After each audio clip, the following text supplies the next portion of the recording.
أشهد أن لا إله إلا الله وحده لا شريك له وأشهد أن محمدا عبده ورسوله أما بعد فأعوذ بالله من الشيطان الرجيم بسم الله الرحمن الرحيم الحمد لله رب العالمين الرحمن الرحيم مالك يوم الدين إياك نعبد وإياك نستعين اهدنا الصراط المستقيم صراط الذين أنعمت عليهم غير المغضوب عليهم ولا الضالين.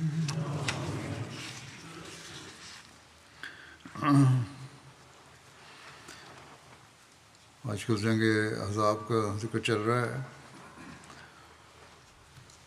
یہ بیان ہوا تھا کہ کفار نے رات کو آندھی اور طوفان کی وجہ سے میدان خالی کر دیا.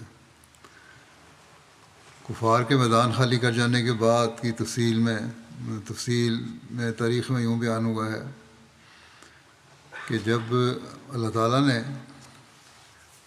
رسول اللہ صلی اللہ علیہ وسلم سے لشکروں کو واپس بھگا دیا تو آپ صلی اللہ علیہ وسلم نے فرمایا الآن نغزوہم ولا یغزوننا، یعنی آئندہ ہم قریش کے خلاف نکلیں گے مگر انہیں ہمارے خلاف نکلنے کی ہمت نہیں ہوگی. اور اس کے بعد واقعی ایسا ہوا.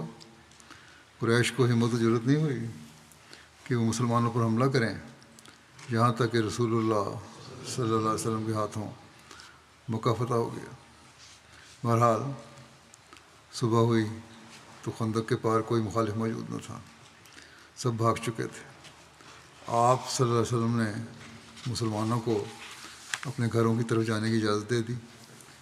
سب خوشی خوشی اپنے گھروں کو جانے لگے.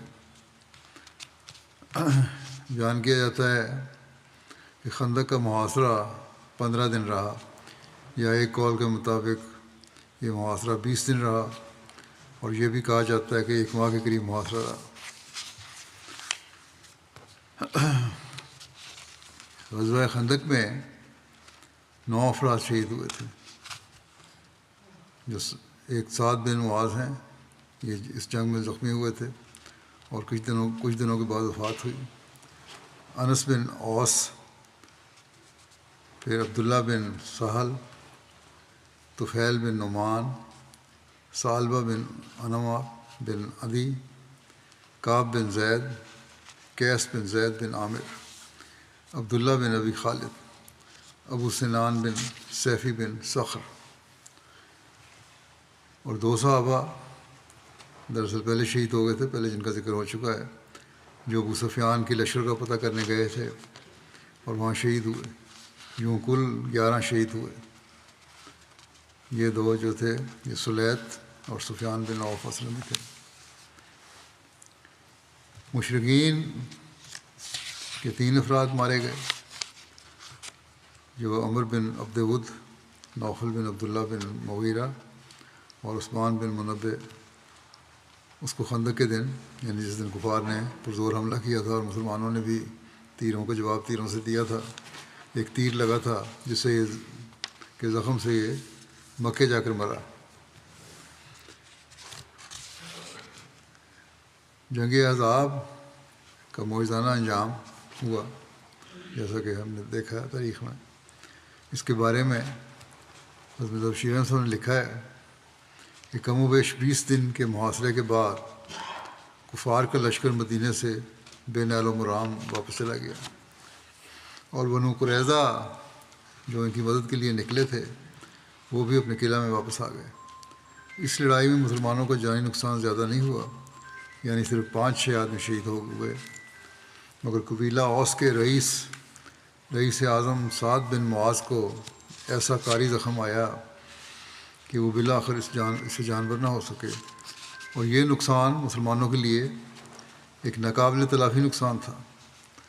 کفار کے لشکر میں سے صرف 3 آدمی قتل ہوئے، لیکن اس جنگ میں قریش کو کچھ ایسا دھکا لگا کہ اس کے بعد ان کو پھر کبھی مسلمانوں کے خلاف اس طرح جتھا بنا کر نکلنے یا مدینے پر حملہ آور ہونے کی ہمت نہیں ہوئی، اور حضرت صلی اللہ علیہ وسلم کی پیش گوئی لفظ بلفظ پوری ہوئی۔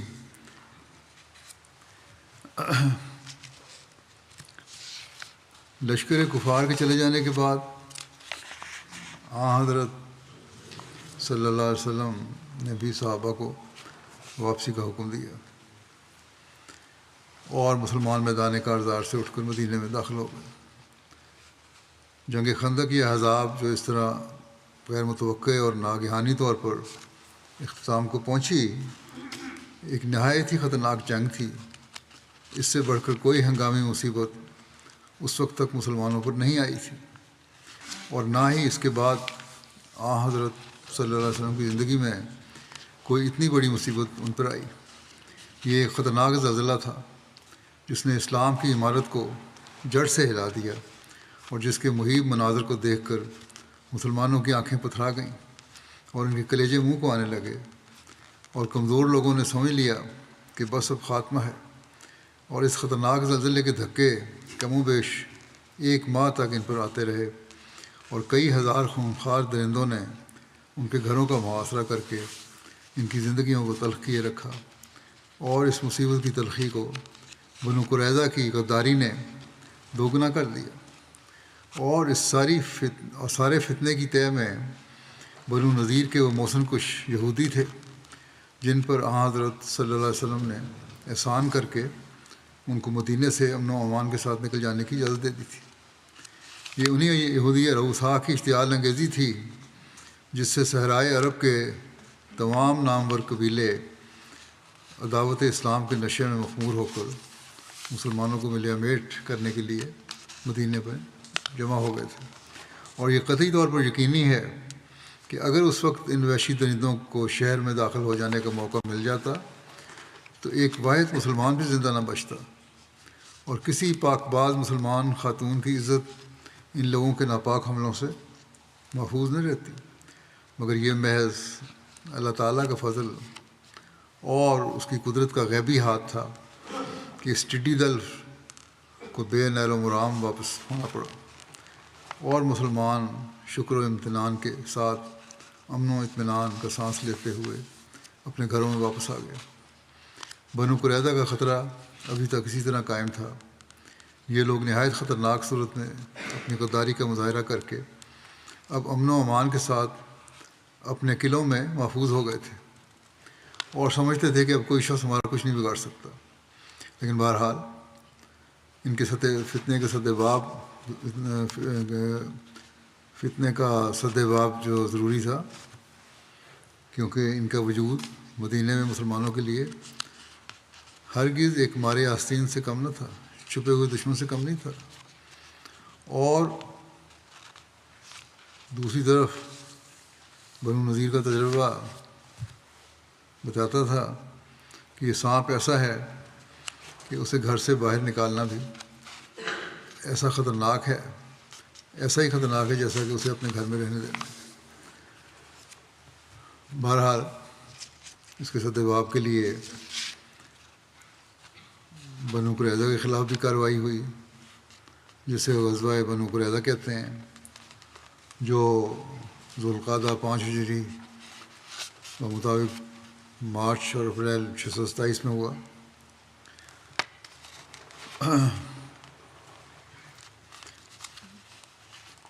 قرآن کریم میں بھی اس بارے میں ذکر آیا ہے۔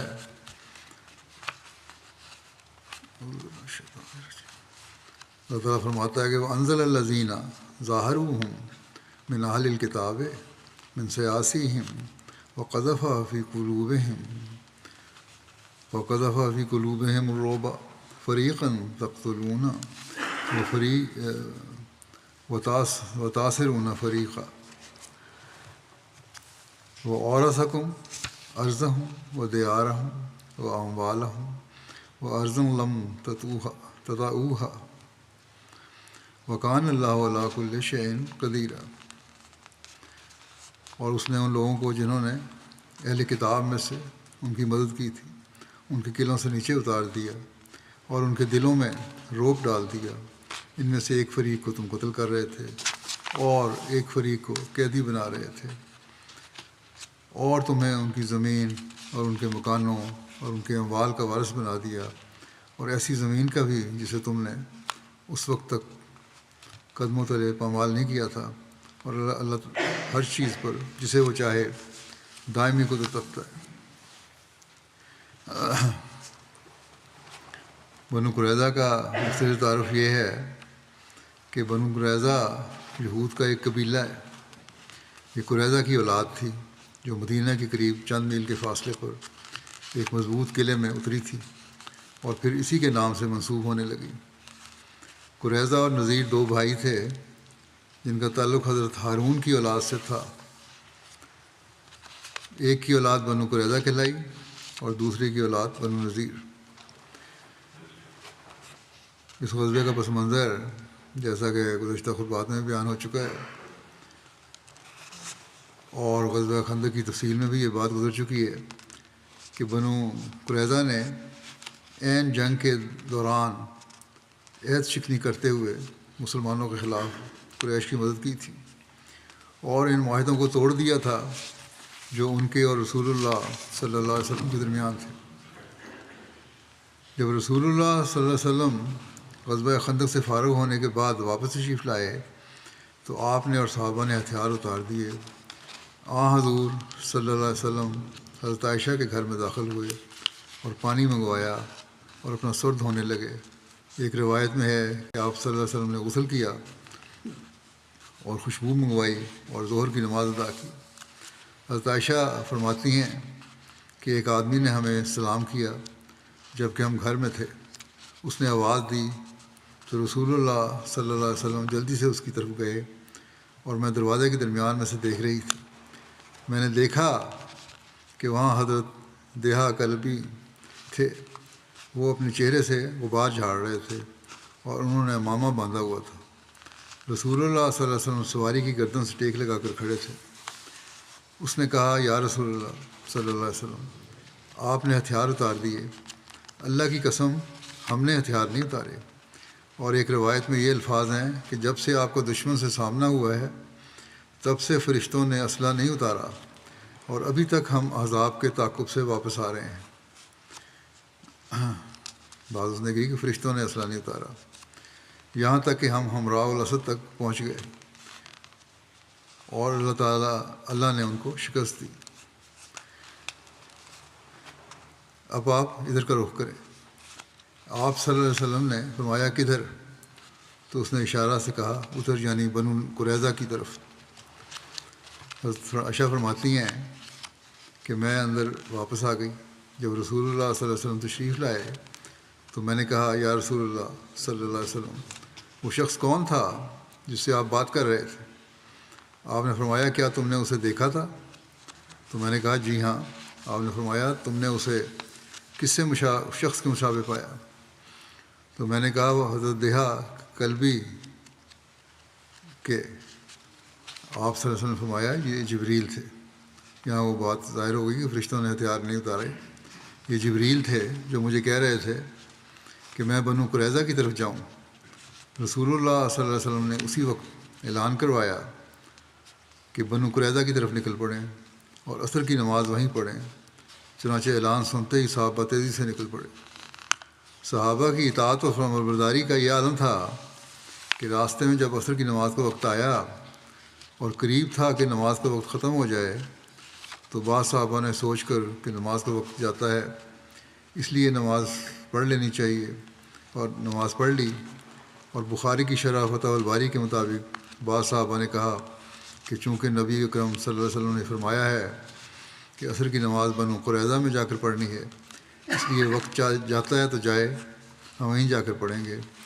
روایات کے مطابق یہ لوگ اس وقت پہنچے جب سورج غروب ہو چکا تھا، اور اس وقت انہوں نے وہاں پہنچ کر عصر کی نماز ادا کی، اور رسول اکرم صلی اللہ علیہ وسلم نے دونوں گروہوں کو کچھ نہیں کہا نہ انہیں جنہوں نے نماز فوت ہو جانے کے خدشے کی بنا پر راستے میں نماز پڑھ لی، اور نہ انہیں جنہوں نے سورج غروب ہونے کے بعد بنو قریظہ میں پڑھی۔ رسول اللہ صلی اللہ علیہ وسلم نے حضرت علی کو بلایا اور ان کو لشکر کا سیاہ رنگ کا عقاب نامی جھنڈا دیا۔ یہ تفصیل صحیح بخاری اور بعض تاریخی کتب میں بیان ہوئی ہے۔ سب سے پہلے مزید تفصیل یہ ہے کہ سب سے پہلے رسول اللہ صلی اللہ علیہ وسلم نے حضرت علی کو ایک جماعت کے ساتھ بطور حرابل دستے کے آگے روانہ فرما دیا، اور پھر خود بھی ان کے پیچھے روانہ ہو گئے۔ حضرت مرزا بشیر احمد صاحب نے اس بارے میں یوں تعریف فرمایا ہے کہ جب حضرت صلی اللہ علیہ وسلم غزوہ خندق سے فارغ ہو کر شہر میں واپس تشریف لائے تو ابھی آپ مشکل سے ہتھیار وغیرہ اتار کر نہانے دھونے سے فارغ نہیں ہوئے تھے کہ آپ کو خدا کی طرف سے کشفی رنگ میں یہ بتایا گیا کہ جب تک بنو قریظہ کی غداری اور بغاوت کا فیصلہ نہیں ہو جاتا آپ کو ہتھیار نہیں اتارنے چاہیے تھے، اور پھر آپ کو یہ ہدایت دی گئی کہ آپ بلا توقف بنو قریظہ کی طرف روانہ ہو جائیں۔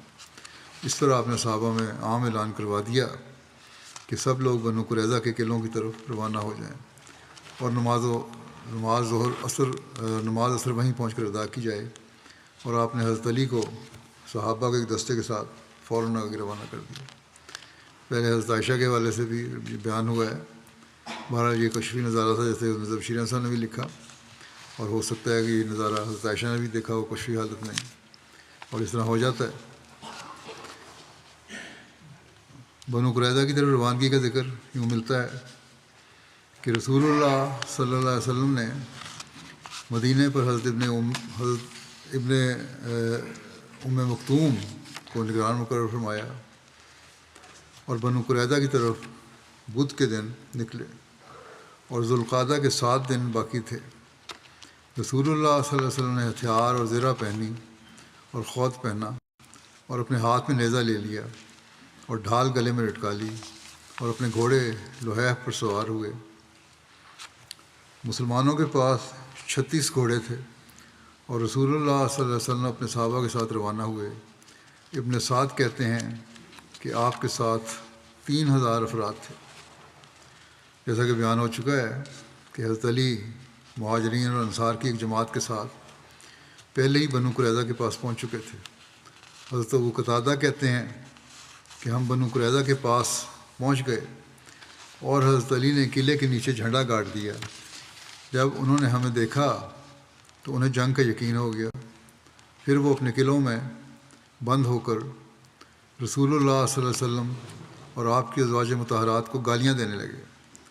حضرت ابو قتادہ بیان کرتے ہیں کہ ہم خاموش رہے اور ان گالیوں کا کوئی جواب نہیں دیا، اور کہا کہ اب تمہارے اور ہمارے درمیان تلوار ہی فیصلہ کرے گی۔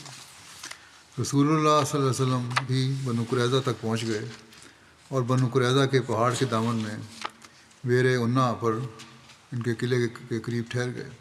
اسے بیر انا بھی کہا جاتا ہے، اور یہ بنو قریظہ کے کنوؤں میں سے ایک کنواں ہے۔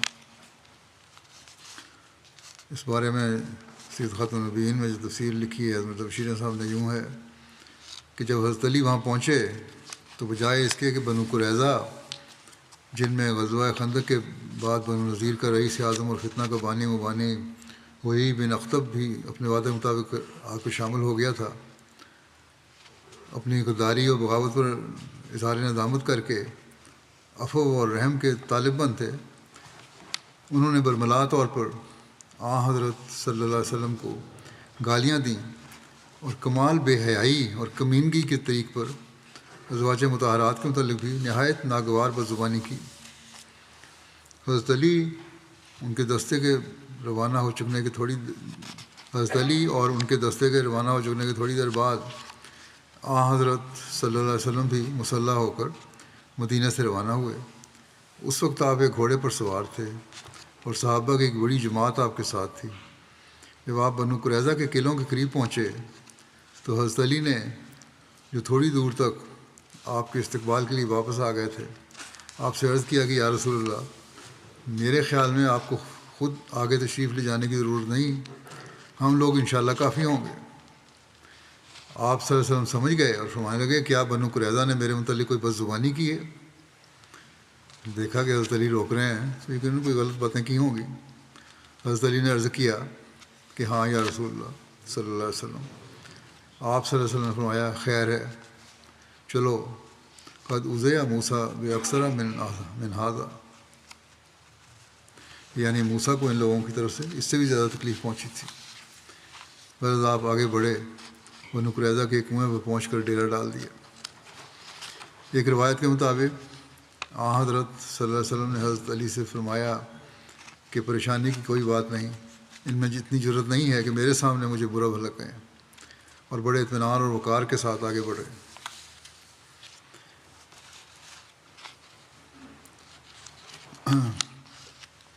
مسلمانوں کے اس غزوے میں کھانے کا بھی ایک ذکر ملتا ہے کہ تمام صحابہ رسول اللہ صلی اللہ علیہ وسلم کے پاس عشاء کے وقت تک جمع ہو گئے، اور حضرت سعد بن عبادہ نے کھجوروں کا ایک اونٹ رسول اللہ صلی اللہ علیہ وسلم سے اور رسول اللہ صلی اللہ علیہ وسلم اور مسلمانوں کے لیے بھیجا۔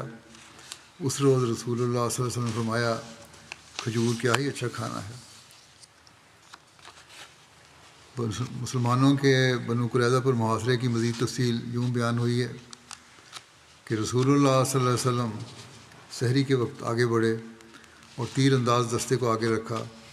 انہوں نے یعنی یہودیوں کے قلعوں کا احاطہ کر لیا اور ان پر تیر اندازی کی اور پتھر برسائے، اور وہ بھی اپنے قلعوں سے تیر اندازی کرتے رہے، یہودی بھی، یہاں تک کہ شام ہو گئی۔ پھر قلعوں کے ارد گرد رات گزاری اور مسلمان یہود پر باری باری حملہ کرتے گئے۔ رسول اللہ صلی اللہ علیہ وسلم مسلسل ان پر تیر اندازی کرواتے رہے، یہاں تک کہ یہود نے ہلاکت کا یقین کر لیا اور مسلمانوں پر تیر اندازی چھوڑ دی اور کہنے لگے کہ ہمیں چھوڑ دو، ہم تم سے بات چیت کرتے ہیں۔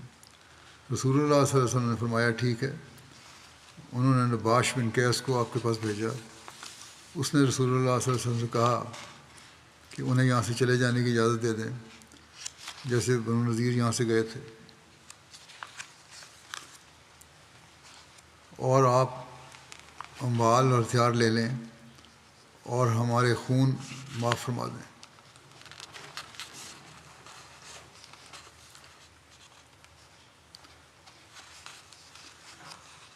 ہم آپ کے شہر سے اپنی عورتوں اور بچوں کے ساتھ نکل جائیں گے، یہ یہود کی طرف سے پیشکش ہوئی، اور ہمارے لیے وہ سامان ہوگا جس کو ہمارا ایک اونٹ اٹھا سکے۔ لیکن رسول اللہ صلی اللہ علیہ وسلم نے انکار کر دیا، اور پھر نباش نے کہا کہ ہمیں اموال کی ضرورت نہیں جس کو ہمارے اونٹ اٹھائیں۔ رسول اللہ صلی اللہ علیہ وسلم نے انکار کر دیا کہ انہیں حضرت صلی اللہ علیہ وسلم کے فیصلے کے مطابق اترنا ہوگا، لیکن اس نے رسول اکرم صلی اللہ علیہ وسلم کے فیصلہ پر اترنے سے انکار کر دیا اور اپنی قوم میں واپس چلا گیا۔ اس کے بعد بنو قریظہ کے سرداروں نے آپس میں مشاورت کی، مشورے کیے۔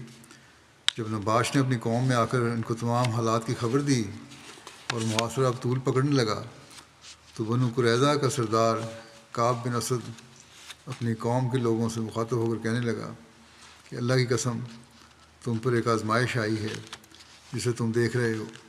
میں تمہارے سامنے 3 باتیں پیش کرتا ہوں، ان میں سے جس کو چاہو قبول کر لو۔ انہوں نے کہا کہ وہ کیا ہے؟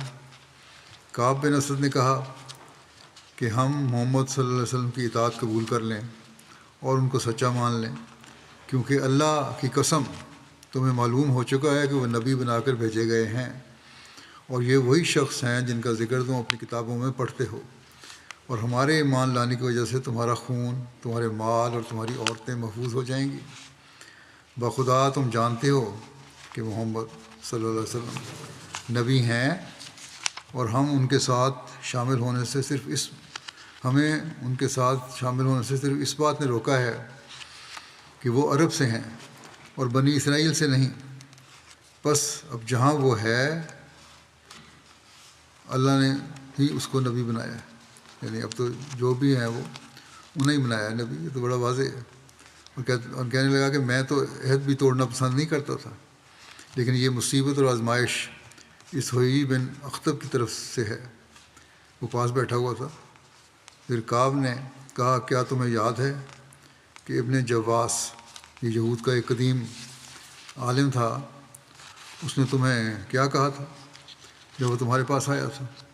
اس نے کہا تھا کہ میں نے شراب، سرکے اور کھجور کی سرزمین یعنی بیت المقدس کی سرزمین چھوڑ دی اور میں پانی، کھجور اور جو کی سرزمین میں آ گیا ہوں۔ لوگوں نے کہا کہ ایسا کیوں؟ تو کعب بن اسد نے بتایا کہ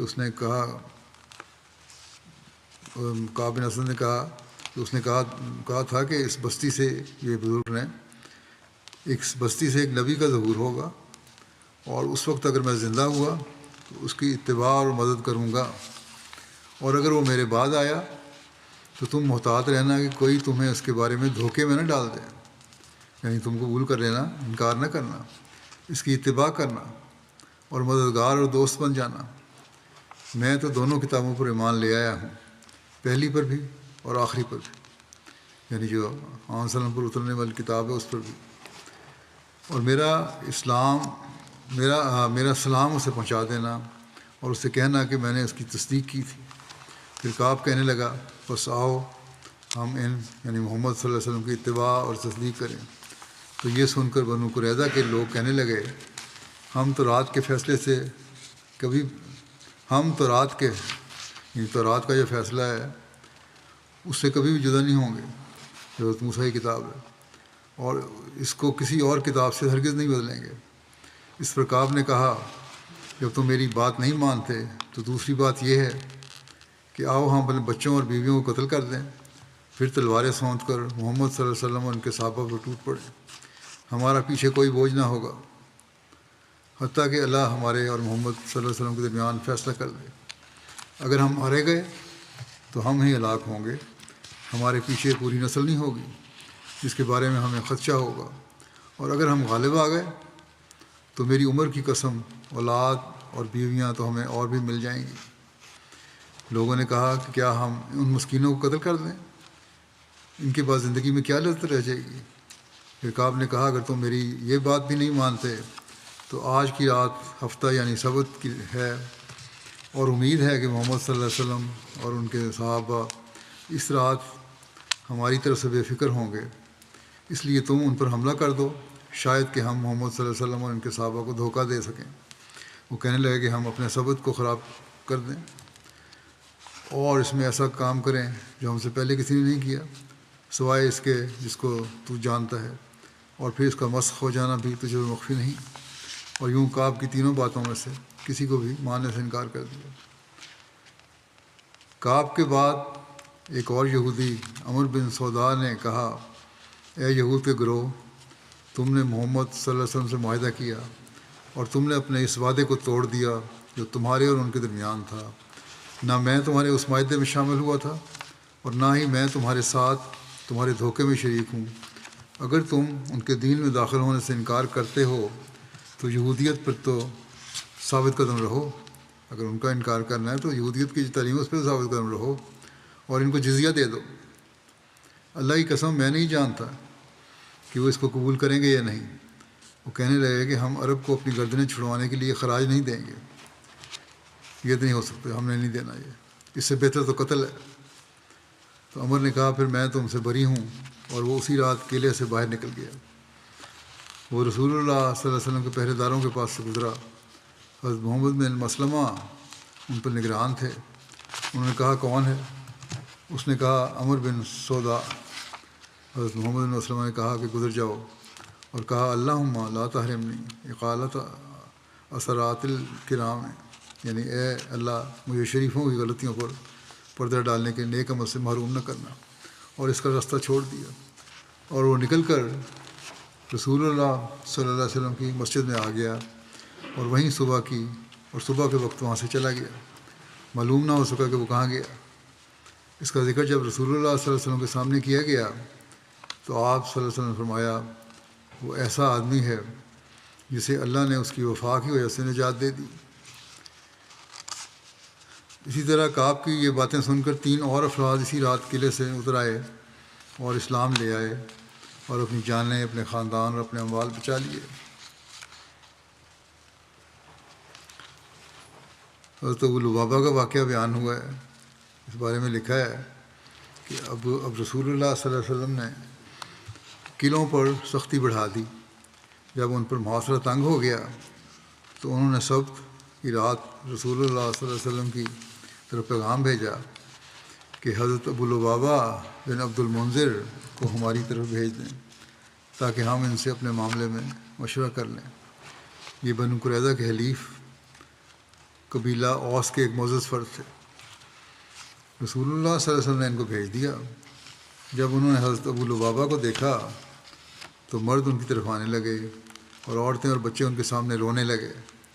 حضرت ابو لبابہ ان کے لیے نرم ہو گئے، ان کے دل میں نرمی پیدا ہوئی ان کے لیے.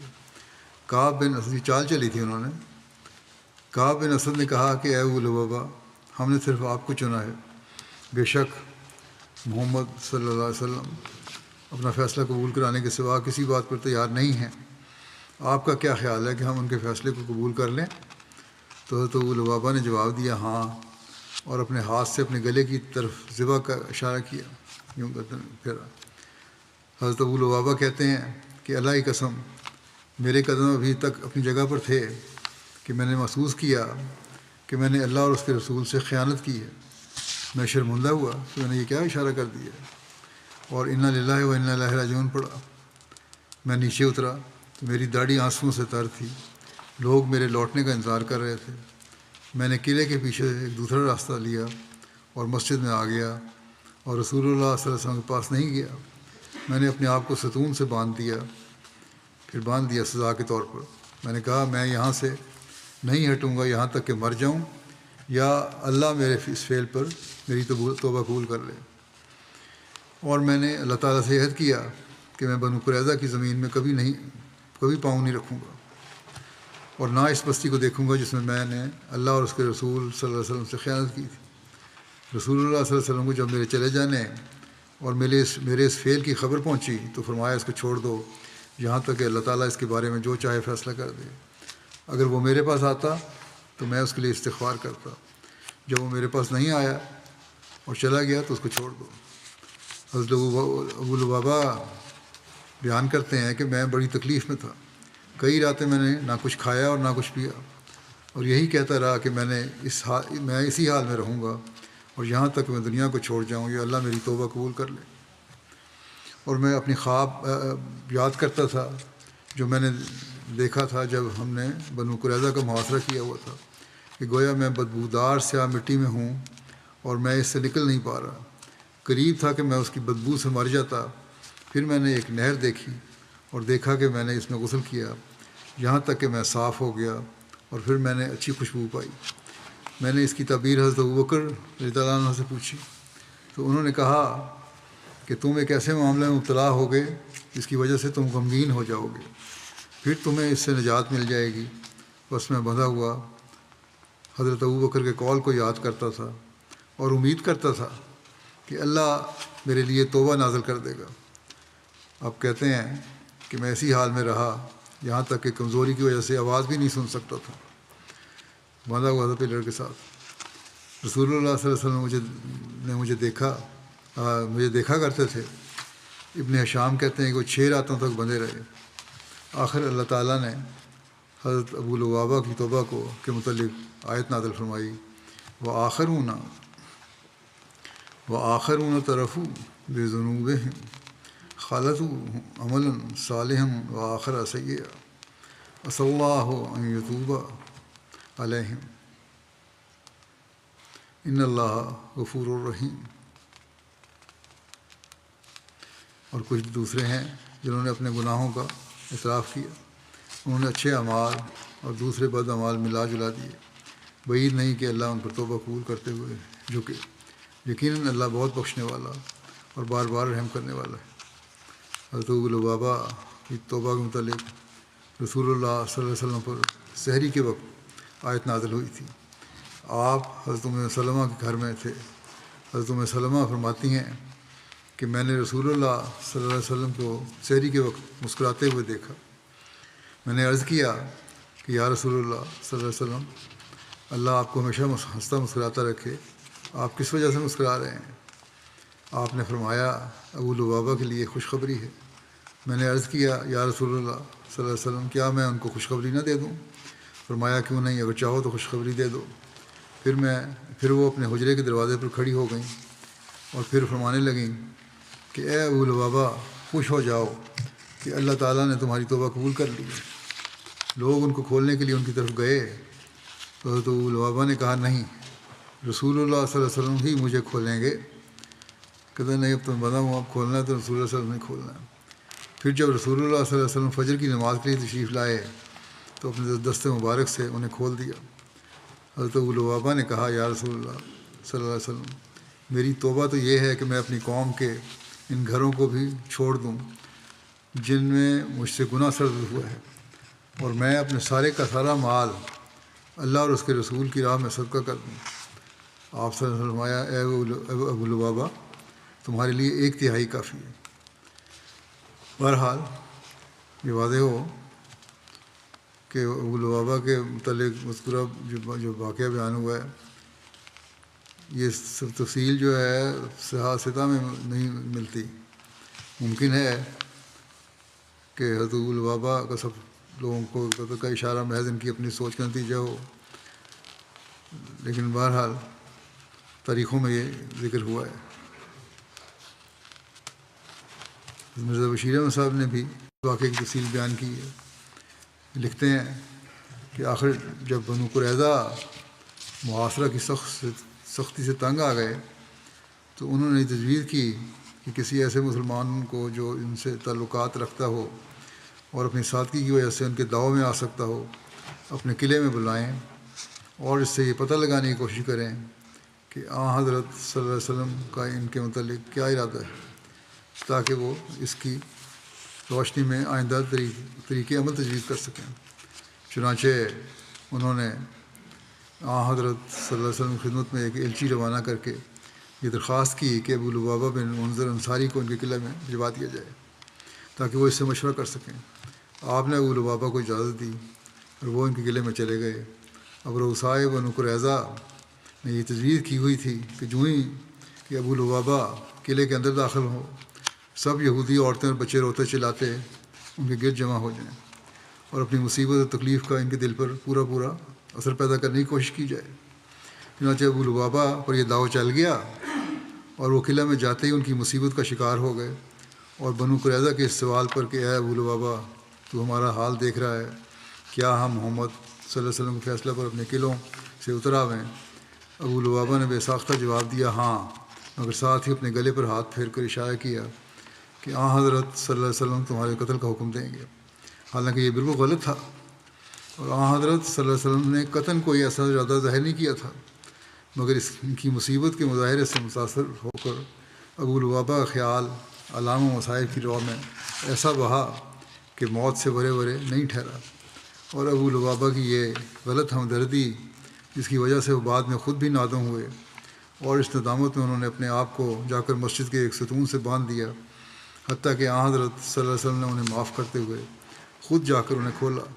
بہرحال بنو قریظہ کی تباہی کا باعث بن گئی، اور وہ یہ جو ان کی تھی، اور اس بات پر ضد کر کے جم گئے کہ ہم محمد صلی اللہ علیہ وسلم کے فیصلہ پر نہیں اتریں گے۔ بہرحال یہ تفصیل جاری ہے انشاءاللہ آئندہ۔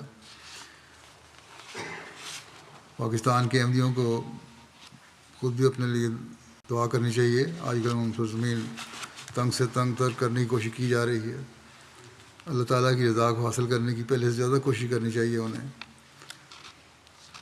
کیونکہ حالات بدتر ہوتے چلے جا رہے ہیں۔ جیسا کہ میں نے کہا، اللہ تعالیٰ فضل اور رحم فرمائے۔ اسی طرح دنیا میں جو بسنے والے احمدی ہیں پاکستانی، وہ بھی خاص طور پر اپنے پاکستانی بھائیوں کے لیے دعا کریں، اللہ تعالیٰ ان کی مشکلات سے نجات دے۔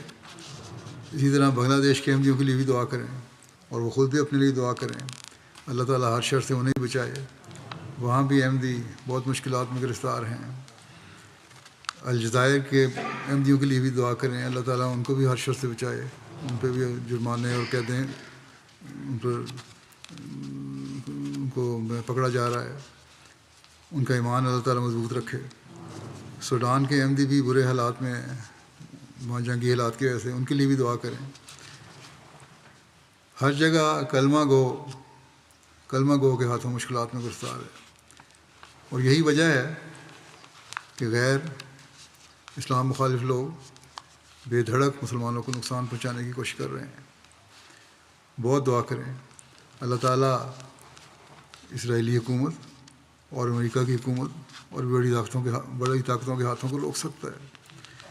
اس کے ہاتھ میں سب طاقت ہے، لیکن اس کے لیے مسلمانوں کو بھی اپنے عمل اللہ تعالیٰ کی رضا کے مطابق ڈھالنے ہوں گے اور بھائی بھائی ہونے کا نمونہ بننا ہوگا. آپس کے اختلافات کو ختم کرنا ہوگا جو ہمیں نظر نہیں آ رہے کہیں. تبھی اللہ تعالیٰ کی مدد کا وعدہ بھی پورا ہوگا. اس کے بغیر تو نہیں ہو سکتا. ایک مومن بن کے رہنا پڑے گا مسلمانوں کو. اللہ تعالیٰ ہمیں بھی اور تمام مسلمانوں کو بھی اس کی توفیق عطا فرمائے.